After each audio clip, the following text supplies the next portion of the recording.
Hello guys, कैसे हैं आप सभी। सो गाइस, आपको कल मिला है 2016 का एसएससी स्टेनोग्राफर का सेट नंबर 1, जिसको हमने शुरू कर दिया है 2016 की सेट्स को। लेकिन 1 जो सेट था वो हम लोग कंप्लीट नहीं करा पाए आपको, क्योंकि ये था आपका एसएससी स्टेनो का सेट और इसके अंदर क्वेश्चनों की संख्या थी 200। सॉरी, माफ़ी चाहूँगा 100। और 100 क्वेश्चंस को एक ही वीडियो में कवर करना मुश्किल भी है, और इसलिए भी नहीं कराता जिससे कि आप लोग भी बोर ना हो। एक वीडियो को आराम से 2 पार्ट में देखें आप इतने बड़े सेट को, जिससे कि आप लोग सीखें भी कुछ ना कुछ, क्योंकि ओनली फिनिश नहीं करना है, कंप्लीट करना है, अच्छे नंबर लेने हैं, सिलेक्शन लेना है। यस, सो ज़रूरी है कि आप लोगों को मैं बड़े ध्यान से और आराम से अपनी बात को समझाता चलूँ। यस, वरना तो मेरा टारगेट जो है आपको सिलेक्शन दिलवाने का वो अधूरा रह जाएगा, इसलिए मैं ऐसा नहीं कर रहा हूँ। और वीडियो मिल रही हैं आपको लगातार यूट्यूब पर, वीडियो पे चल रहे हैं ऐड आजकल, तो ऐड को स्किप ना किया करें। बस इतना ही मैं आपसे कहना चाहूँगा और आज का सेट शुरू करता हूँ, क्योंकि फिर आप कहेंगे सर अपना ऐड करने बैठ गए। लेकिन बच्चों, हम कहाँ जाएंगे इस टाइम। हम लोग आपसे कहेंगे, आप हमसे कह रहे हैं, मिलजुल के काम करना है और क्या चाहिए बस। कल हम लोग 45 क्वेश्चंस कर चुके थे, आज बारी है 46 क्वेश्चन की। 46 क्वेश्चन जो हैं आपके सेंटेंस इंप्रूवमेंट हैं। ये इसलिए मुझे आसान लगते हैं और मैं बच्चों को सलाह भी देता हूँ उनको ना छोड़ने की, क्योंकि यहाँ पे आपके पास पहली बात तो यह है कि आपको पता है कि अंडरलाइन पार्ट ही एरर है, सबसे बड़ी बात। और दूसरी इंपॉर्टेंट बात यह है कि आपके पास उसको ठीक करने के लिए 4 ऑप्शन भी हैं। तो यहाँ दिमाग को आपको ऑप्शन दिए गए हैं, थोड़ा सा माइंड जो है काम करने लग जाता है फिर तेजी से। Her work a great improvement showed last year. Sentence के आखिरी में आया है लास्ट। सो ये बात तो कंफर्म है कि सेंटेंस बनेगा आपका पास्ट इंडेफिनिट। क्या बनेगा सेंटेंस आपका? ये पास्ट इंडेफिनिट, यानी कि वर्ब की सेकंड फॉर्म लगनी थी। लेकिन वो वर्ब की सेकंड फॉर्म लगाई कहाँ उसने? सबसे लास्ट में, नाउन के बाद जाकर उसने वर्ब लगाई है, जो कि है गलत तरीका। सेंटेंस कुछ इस तरह ठीक होना चाहिए था कि her work showed a great improvement last year. आपका इस शोड जो है शुरू में ही होना चाहिए था, तब जाके सेंटेंस ठीक होता। इस लिहाज से इस सेंटेंस का आंसर हो जाएगा आपका ए करेक्ट। नेक्स्ट सेंटेंस देखिए, कह रहा है कि will you me visit and come in the hospital. अरे अरे अरे भाई, ऐसा क्यों कर रहे हो?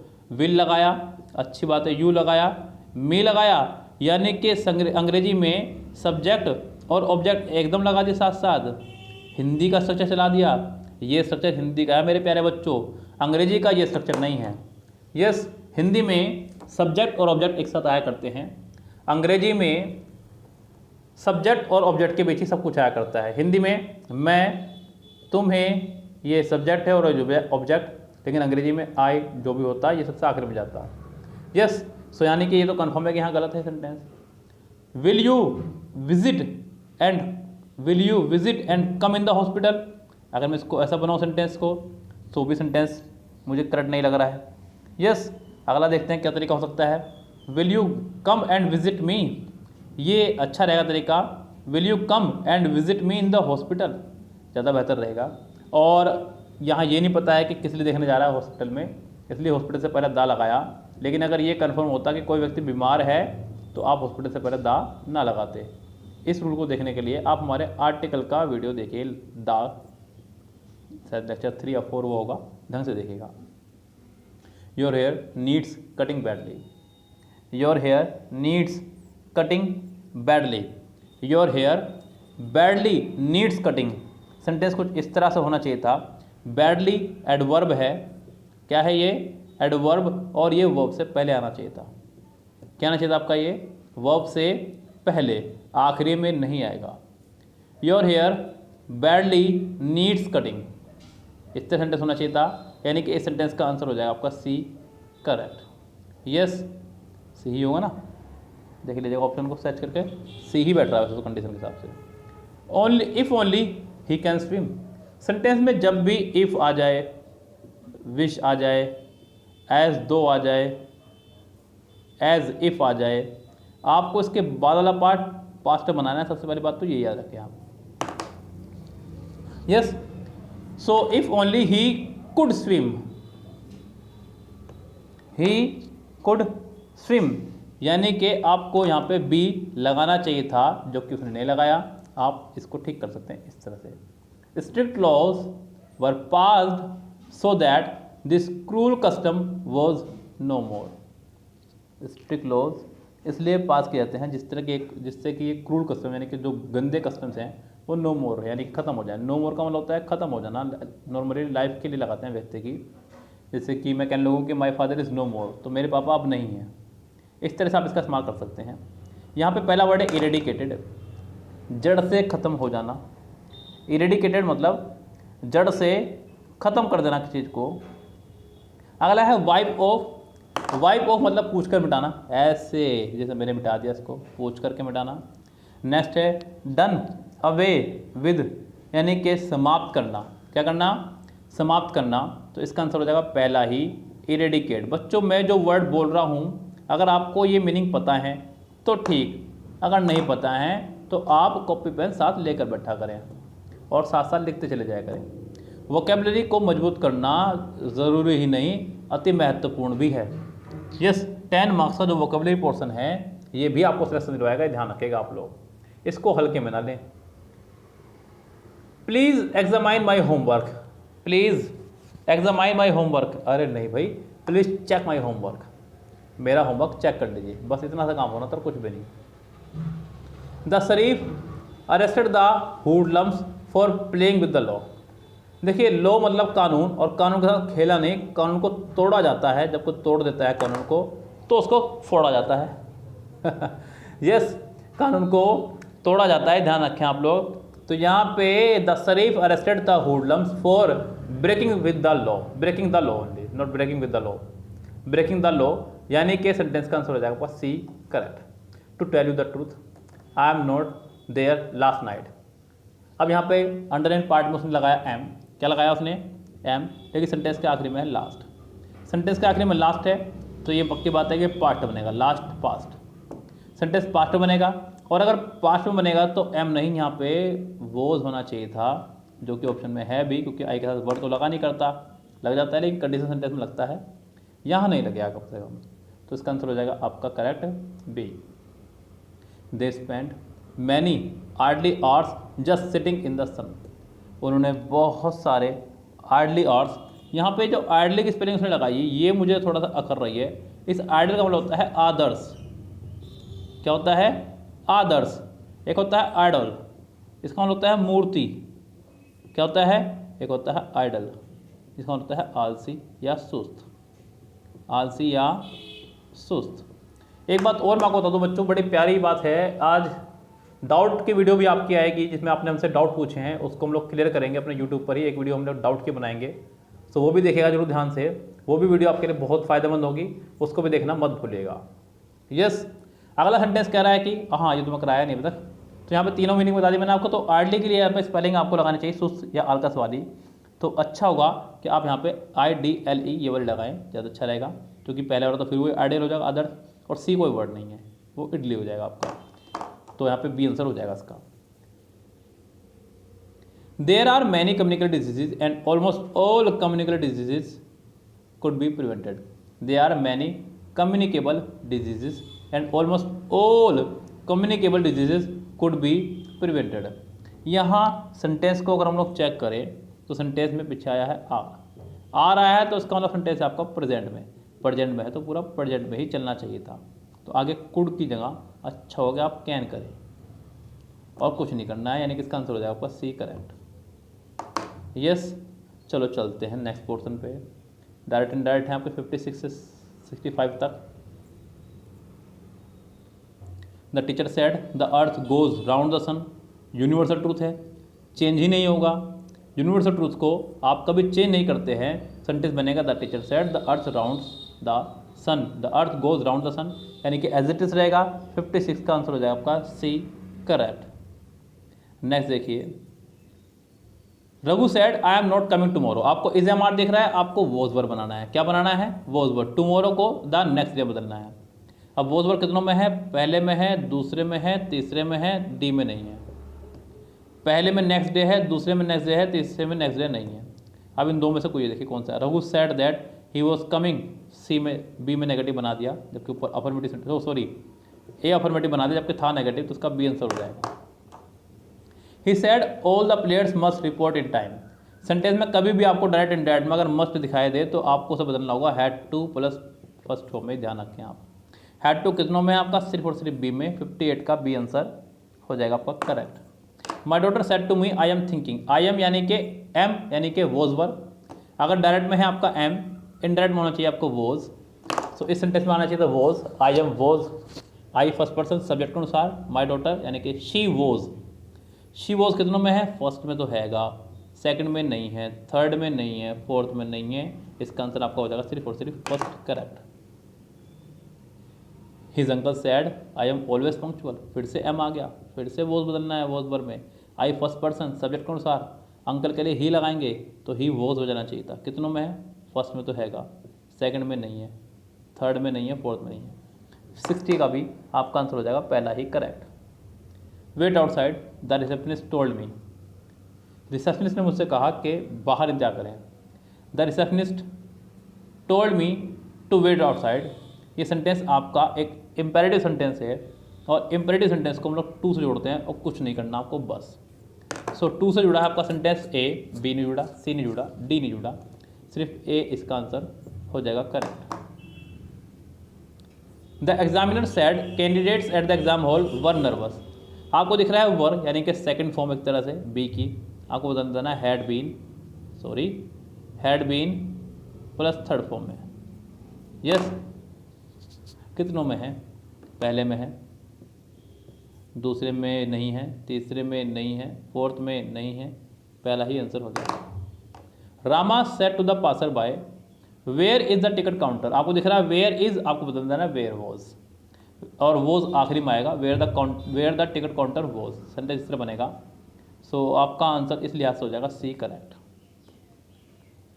Ragini said to the shopkeeper how much do you want me to pay for this dress, 64 sentence, आपको दिख रहा है हाउ मच, तो हाउ मच से ही सेंटेंस कनेक्ट होगा, पहली बात तो यही है। उसके तुरंत बाद आपका आएगा subject he, so how much ही, फिर वांट को कर देंगे वांटेड, क्या कर देंगे वांटेड, कितनों में ये देखिए, पहले में तो नहीं है कम से कम, दूसरे में इफ से जोड़ दिया, तीसरे में हाउ चलेगी वांट्स कर दिया, इसका आंसर अब डी ही होगा और कोई ऑप्शन आप नहीं लगाएंगे। I said to him where have you lost the new pen, where have you lost the new pen, फिर से हैव दिख गया, आपको फिर से बनाना है हैड, पहले में नहीं है, दूसरे में है, तीसरे में है, चौथे में नहीं है, लेकिन तीसरे और चौथे में क्या है कि डब्ल्यू फैमिली के तुरंत बाद उसने हेल्पिंग ऑफ लगा दी, जो कि रॉन्ग है। डायरेक्ट इनडायरेक्ट में W family as a conjunction काम करती है, कंजक्शन के तुरंत बाद सब्जेक्ट आना चाहिए, तो सेंटेंस आपका होगा करेक्ट। नेक्स्ट देखिए बच्चों, नेक्स्ट है आपका 66 से 75 तक, जो कि है एक क्लोज टेस्ट। हालांकि इस क्लोज टेस्ट को मैंने पहले भी करा दिया है वीडियो में, अपनी दूसरे चैनल पे भी मैंने इसको करा दिया है, लेकिन क्लोज टेस्ट की अलग से जो वीडियो बना रहा हूँ मैं, उसमें ये क्लोज टेस्ट पड़ा हुआ है। लेकिन जैसे कि आज हम लोग सेट सोल्व करा रहे हैं, तो इसको कराना फिर भी अत्यंत ज़रूरी है, मैं आपको इसको करा रहा हूँ, लेकिन अच्छा हुआ कि आप मुझसे आगे आगे इसके जवाब देते चले। यस, चलो भाई, टू एवरी फॉरेनर डैश, देखिए अगर कोई बाहर से आया है विदेश से, तो क्या उसे आप पर्सन कहेंगे, मैन कहेंगे, ह्यूमन कहेंगे या टूरिस्ट कहेंगे। कोई भी जब यहाँ से बाहर जाता है या फिर आप भी जाएंगे तो आप कहलाएंगे टूरिस्ट, क्या कहलाएंगे आप टूरिस्ट। सो 66 का आंसर हो जाएगा आपका D correct, tourist. To every foreign tourist India है समथिंग टू डैश, इंडिया के पास कुछ है उन्हें देने के लिए, क्या भैया, नगद तो कोई दिया नहीं करता, टेक माने लेना, गिव माने देना, सी माने देखना, ऑफर। 67 का अच्छा हुआ कि आप लगाएं पहला ही ऑप्शन ऑफर करेक्ट। बहुत इजी है, बहुत ज़्यादा इजी है, ज़रा भी हार्ड आपको कहीं लगे ना, अगर ये मुझे आपको लगे कि ज़रा भी हार्ड है या फिर आपको लग रहा है कि मज़ा नहीं आया, वैसे तो ऐसी बात नहीं है, मज़ा तो आएगा जब हम पढ़ा रहे हैं, तो आप क्लोज टेस्ट की अलग से इसकी वीडियो देख सकते हो दोबारा फिर से, जो पढ़ी मिल जाएगा आपको क्लोज टेस्ट के नाम से ही। यस, जाकर देखिएगा, सेट का नंबर डाल दीजिएगा, ये वाला ही सेट नंबर 1 2016 क्लोज टेस्ट आपको वो आराम से मिल जाएगी, वोकैबुलरी बेस के नाम से, वहाँ आपको खूब अच्छे समझ में आ जाएगा। यहाँ भी समझ में आएगा, ऐसी बात नहीं, बिकॉज दोनों जगह मैंने ही पढ़ाया हुआ है, किसी और ने नहीं पढ़ाया। कह रहा है कि to every foreign tourist India has something to offer, those fascinated with our past can feast their eyes on the dash, जिससे कि वो अपनी आंखों को डैश कर सकें, यानी दावा दे सकें किस चीज़ पे, जो हमारे पुरानी चीज़ें यहाँ पे हैं, रूइंस, मोनूमेंट्स, रिमेन्स और लेफ्टओवर्स। सो यहाँ 68 में हम लगाएंगे रिमेन्स, यानी कि जो बच गया है अब उस पे, यस, जो अब बच चुका है उस पे सिर्फ। The carefully restored palace, forts and antique collection, those taken in by over dash, जिनको taken in by over dash हमारे डैश के द्वारा रखा गया है, किसके द्वारा, कल्चर, रिलीजन, स्पिरिचुअली या ट्रेडिशन। अब यहाँ है आपको डाउट कि लगाएं क्या है यहाँ पे, यस। सो देखते हैं ऑप्शन के हिसाब से चलते हैं। Those taken in by over religions will find a number of God man. देखिए रिलीजियस प्लेस को ही सुरक्षित तरह से रखा गया है, जितने भी हमारे रिलीजियस प्लेस हैं इनको सबको सुरक्षित रखा गया है, जितने मंदिर हैं सब मुगलों के टाइम के बने हुए हैं, लेकिन आज सब के सब सुरक्षित हैं, क्योंकि इनकी देखभाल करने के लिए एक संस्था थी शुरुआत से ही, एक ब्राह्मण वर्ग था इनको सुरक्षा देने के लिए, तो इसलिए यहाँ पे आपने लगाया रिलीजियस। और जब रिलीजियस आया तो एज ए मजाक यहाँ पे गॉडमैन लगाया गया, यस सेंटेंस में गॉडमैन। तो इसका आंसर हो जाएगा आपका 70 का ए और 69 का B. Fresh recruits preferably from the dash west, preferably from the dash west, west मतलब विदेशी लोग, अंग्रेजों को कहा गया है यहाँ पे। सो एफुलेंट यानी धनी, इंटेलिजेंट, प्रोमिनेंट और एलिनियंट।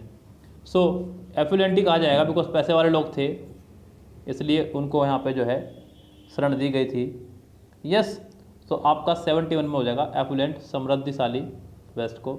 Here one can by dash that best traditional craftsmanship, craftsmanship मतलब ऐसी कोई चीज़ जो हाथ से बनाई जा रही हो, और जब कोई चीज़ क्राफ्ट की जाती है तो उसको बोलते हैं हैंडी क्राफ्ट। क्या बोलते हैं इसको, हैंडी क्राफ्ट, यानी कि हाथ से बनने वाली चीज़ें। सो 72 का आंसर हो जाएगा आपका C correct, handicraft, that the best traditional craftsmanship can produce. खत्म। Dash to can take their pick for India, dash to nature lovers, क्योंकि आगे बात करें तो प्रकृति की बात हो रही है, vast open spaces, snowy mountain peaks, luxurious tropical dash. So यहाँ पर आपका आ जाएगा नेचर लवर। क्या हो जाएगा आपका यहाँ पे, nature lover too can take their pick for the India has warm water, water की हैं यार रिवर्स। सो 74 में आपका आ जाना चाहिए reverse, warm water reverse, vast open spaces, snowy mountain peaks and luxurious tropical forest, yes. 75 में आपका आंसर हो जाएगा पहला ही। सेकंड पैराग्राफ भी यहाँ पर है क्लोटेस, ये भी है बड़ा सुंदर, ये भी मैंने कराया है क्लोटेस आपका अलग से ही, बहुत इजी भी है, ग्रामेटिकली बेस्ड है। कह रहे हैं कि there dash a large colony monkeys in Bareilly jail, Bareilly के जेल में एक बहुत ही बड़ी कॉलोनी है मंकियों की। One day a baby monkey dash to come down near our rooms and he dash not get up on the wall again, some prisoner and warders dash hold of him and tied, बस बस बस हो गया काम, Tide मिल गया, यानी कि sentence में आ रही है आपकी सेकंड फॉर्म। सेकंड फॉर्म यानी कि सेंटेंस चल रहा है पास्ट में। अब पास्ट को देखते हुए सेंटेंस को धड़ाधड़ बनाना शुरू कर दीजिए। 76 में आपका आ जाएगा सी, क्योंकि ए बी डी तीनों ही ऑप्शन प्रेजेंट के हैं। 77 में आपका आ जाएगा डी, क्योंकि यही है आपके सेकंड फॉर्म। बाकी पहले वाली है एनजी फॉर्म, एनजी फॉर्म कभी बिना हेल्पिंग आपके नहीं आया करती। फिर सी आपका हो जाएगा हैपन्स, ऐसी इस प्रेजेंट में है, बी भी प्रेजेंट में है। 78 there was a large colony of monkey in Bareilly jail, one day a baby monkey happened to come down near our rooms and he dash not get up on the wall again, और वो दोबारा wall पर नहीं चढ़ सका।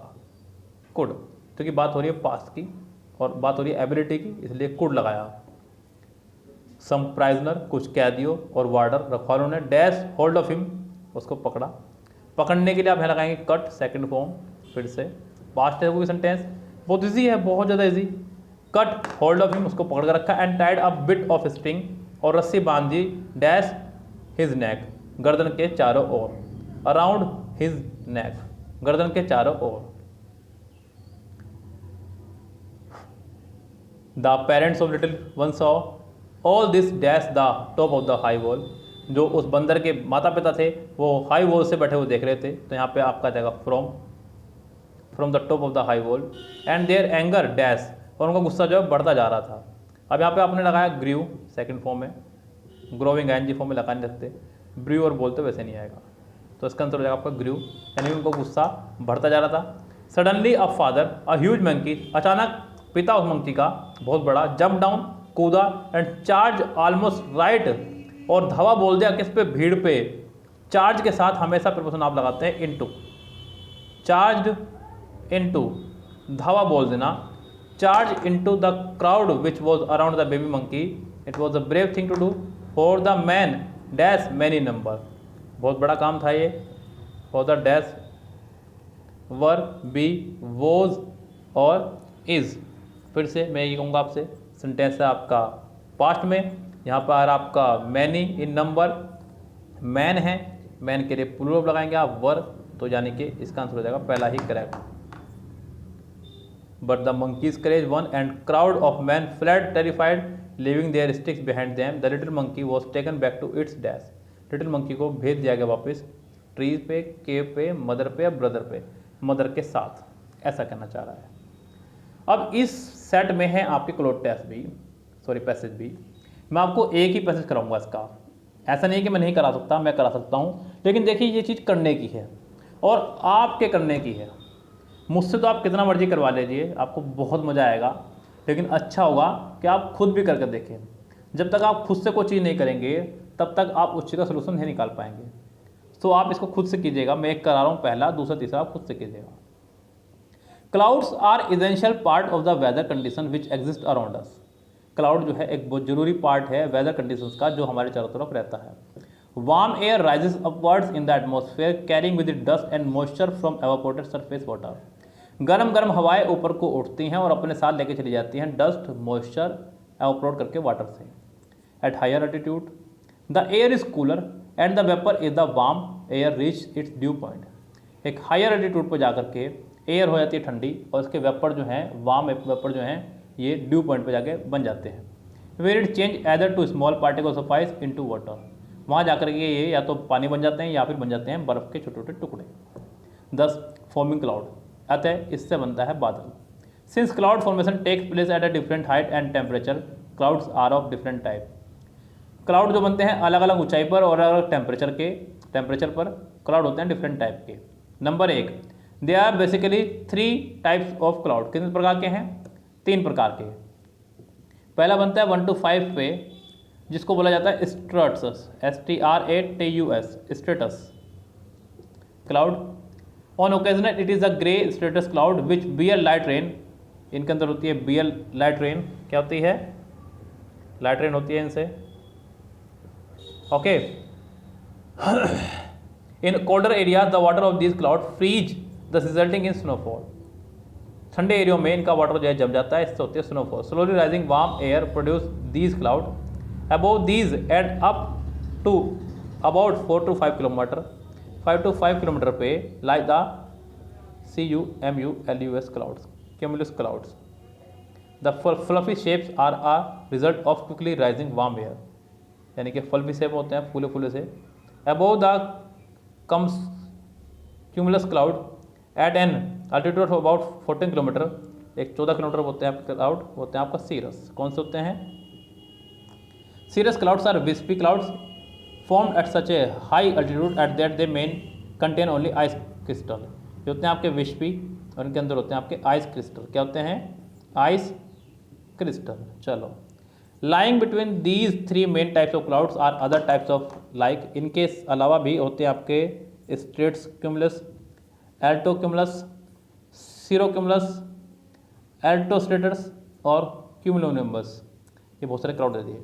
What do cirrus clouds contain, cirrus clouds के अंदर क्या कंटेन होता है, विस्पी होते हैं, ये विस्पी और आइस क्रिस्टल होते हैं इसके अंदर, यानी कि इसका आंसर हो जाए आपका D correct.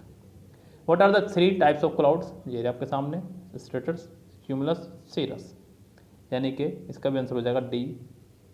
How are stratus clouds produce, किस तरह से बनते हैं stratus cloud, by slowly rising cold air, by slowly rising cold air, by slowly rising warm air, by quickly rising warm air. आपके हैं ये स्ट्रेटस, यानी कि पहले वाला ही है।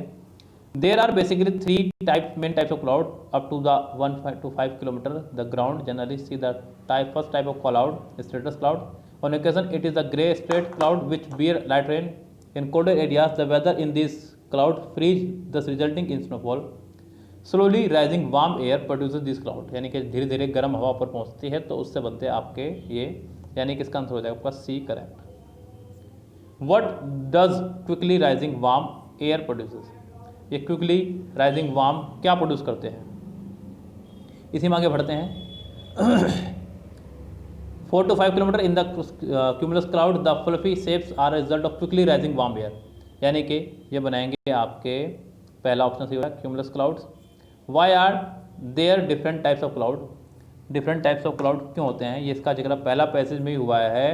Because the atmosphere carries with dust and moisture, because cloud formation takes place in different height and temperature.